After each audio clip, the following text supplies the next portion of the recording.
मैं doctor Gulab Chand Meena, associate professor, government college Bandikui.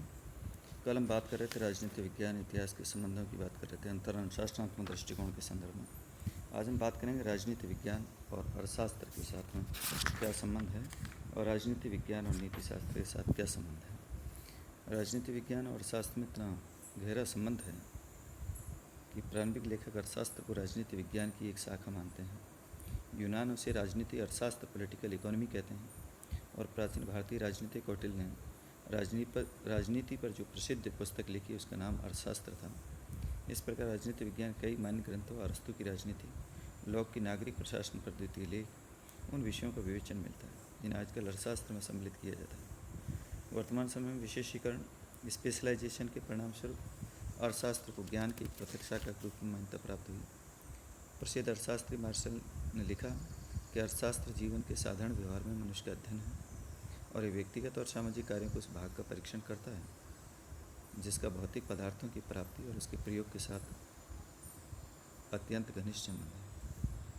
अर्थशास्त्र द्वारा ज्ञान की एक पृथक शाखा का रूप ग्रहण कर लेने पर भी अर्थशास्त्र और राजनीति विज्ञान परस्पर घनिष्ठ रूप से संबंधित हैं, जिसका निम्नलिखित रूप में हम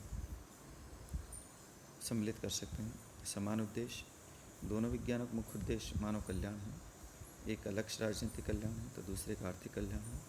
मनुष्य के आर्थिक कल्याण की सिद्धि, अराजकता और शांति के वातावरण में संभव नहीं हो सकती। शांति और व्यवस्था की स्थापना राज्य का एक आवश्यक कार्य है। अब देखेंगे राजनीति अर्थशास्त्र की राजनीति विज्ञान को क्या दिया। अर्थशास्त्र ने राजनीतिक ज्ञान और जीवन को निम्न रूपों में प्रभावित किया। पहला है राजनीतिक संस्थाओं को उदय और विकास, आर्थिक अवस्थाओं को पढ़ना। राज्य के विकास के अध्ययन से स्पष्ट होता है कि राज्य का विकास आर्थिक परिस्थितियों का निर्माण है, और कार्ल मार्क्स ने तो यहाँ तक कहा किसी युग के संपूर्ण सामाजिक जीवन के स्वरूप का निश्चय आर्थिक परिस्थितियाँ करती हैं। वर्तमान में तो सरकार के स्वरूप भी आर्थिक व्यवस्था के आधार पर निर्धारित किए जाते हैं। पूंजीवादी प्रजातंत्र, साम्यवादी प्रजातंत्र के दो रूप आर्थिक परिस्थितियों पर आधारित हैं। शासन और राजनीतिक संस्थाओं की दृढ़ता आर्थिक परिस्थितियों पर निर्भर करती है, और हम सब इस बात को स्वीकार करते हैं कि आर्थिक जनतंत्रवाद के अभाव में राजनीतिक जनतंत्रवाद असंभव है। राज्य की नीति आर्थिक अवस्थाओं पर निर्भर है। न केवल राज्य का स्वरूप और समय समय पर राज्य द्वारा अपनाई गई वाली नीति आर्थिक अवस्थाओं का परिणाम है। 18वीं सदी में इंग्लैंड और यूरोप के अन्य देशों में जो औद्योगिक क्रांति हुई, यूरोप में उपनिवेशवाद, साम्राज्यवाद की नीति अपनाई गई।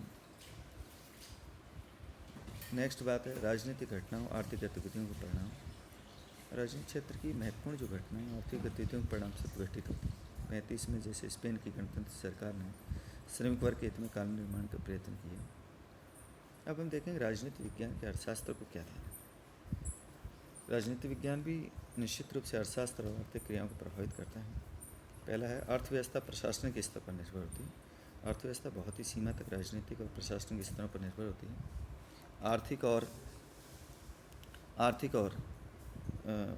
संपन्नता के लिए एक समुचित, प्रभावशील और स्वतंत्र प्रशासनिक व्यवस्था नितांत आवश्यक है। भारत में धीमे आर्थिक विकास का प्रमुख कारण प्रशासनिक तंत्र की अकुशलता, उसके परिणाम स्वरूप उत्पन्न नौकरशाही की प्रवृत्ति रहा। दूसरा था अर्थव्यवस्था राजकीय नीतियों पर निर्भर करती है। एक देश के अंतर्गत प्रचलित शासन व्यवस्था के रूप में और राजनीतिक नीतियों का आर्थिक व्यवस्था पर बहुत अधिक प्रभाव होता है। धन का विनिमय है, वस्तुओं का उत्पादन है, उपभोग है, करारोपण है, विदेशी मुद्रा है, आयात निर्यात है, उद्योगों की स्थापना है। शासन व्यवस्था द्वारा अपनाई गई नीतियों पर निर्भर करते हैं।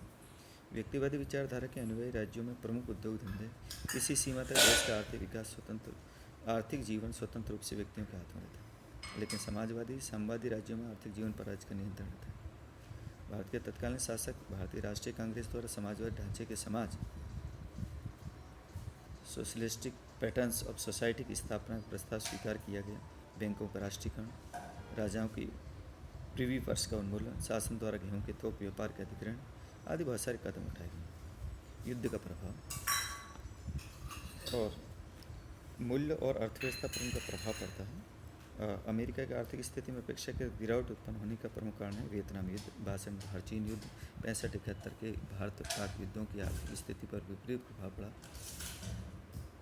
समान अध्ययन विषय के रूप में हम अध्ययन करें तो वर्तमान समय में समाजवाद और पूंजीवाद जैसी विचारधारा, सार्वजनिक राजस्व विषयों का अध्ययन, अर्थशास्त्र, राजनीति विज्ञान दोनों का समान रूप से किया जाना आवश्यक है। वर्तमान समय में लोक कल्याण कर राज्य योजना मध्य विकास की जो धारणा विकसित हुई अधिकांश प्रजातांत्रिक राज्यों के द्वारा अपनाई गई है और राजनीति विज्ञान और शास्त्र के बीच नवीन गहरा और दोनों के लिए लाभकारी संबंध स्थापित हो सकते हैं। वास्तव में दोनों विषय एक दूसरे के पूरक हैं। चार्ल्स बीएड के शब्दों में कहा जा सकता है कि अर्थशास्त्र के बिना राजनीति विज्ञान अवास्तविक और साधारण ढांचा मात्र है। और दोनों शास्त्रों की घनिष्ठता को देखते हुए 1952 में यूनेस्को के तत्वाधान में गठित आग्रह किया कि राजनीति विज्ञान के पाठ्यक्रम में अर्थशास्त्र के सिद्धांतों को सम्मिलित किया जाना चाहिए। गठित अर्थशास्त्रियों की समिति ने जो अर्थशास्त्र के साथ राजनीतिक सिद्धांतों के अध्ययन पर जोर दिया। अब देखें अध्ययन क्षेत्र की दृष्टि से राजनीति विज्ञान प्रमुख अध्ययन विषय राज्य हैं और राज्य और व्यक्ति के पारस्परिक संबंध समस्याओं का अध्ययन होता है। इसके विपरीत अर्थशास्त्र का मुख्य अध्ययन विषय धन है। इस अंतर को स्पष्ट करते आइवर ब्राउन ने बताया कि अर्थशास्त्र का संबंध मुख्यतः वस्तुओं से होता है और राजनीति विज्ञान का व्यक्तियों से होता है। अब प्रकृति की दृष्टि से देखें, राजनीति विज्ञान एक आदर्शात्मक विज्ञान है, अर्थशास्त्र एक वर्णनात्मक विज्ञान है। और किसी ने ठीक कहा है कि अर्थशास्त्र वह व्यक्ति है जो दाम तो सब वस्तुओं का जानता है पर मान महत्व एक का भी नहीं। अब देखें हम राजनीति विज्ञान नीतिशास्त्र। नीतिशास्त्र मानवीय आचरण के शुभ अशुभ का ज्ञान प्रदान करने वाला विज्ञान है। डीवी ने एक स्थान पर लिखा कि नीतिशास्त्र आचरण का वह विज्ञान है जिसमें मानवीय आचरण के उचित और अनुचित अच्छाई बुराई पर विचार किया जाता है। राजनीति विज्ञान राज्य के भूत वर्तमान रूप के साथ साथ भविष्य के आदर्शात्मक रूप का अध्ययन करता है। राज्य का आदर्श रूप नीति शास्त्रीय धारणाओं पर आधारित होता है और ये कहा जा सकता है कि राजनीति विज्ञान नीतिशास्त्र दोनों का अध्ययन विषय मानवीय आचरण का मूल्यांकन है।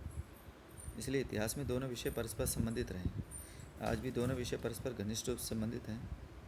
नीतिशास्त्र की राजनीति शास्त्र को राजनीति की नीति शास्त्र पर निर्भरता।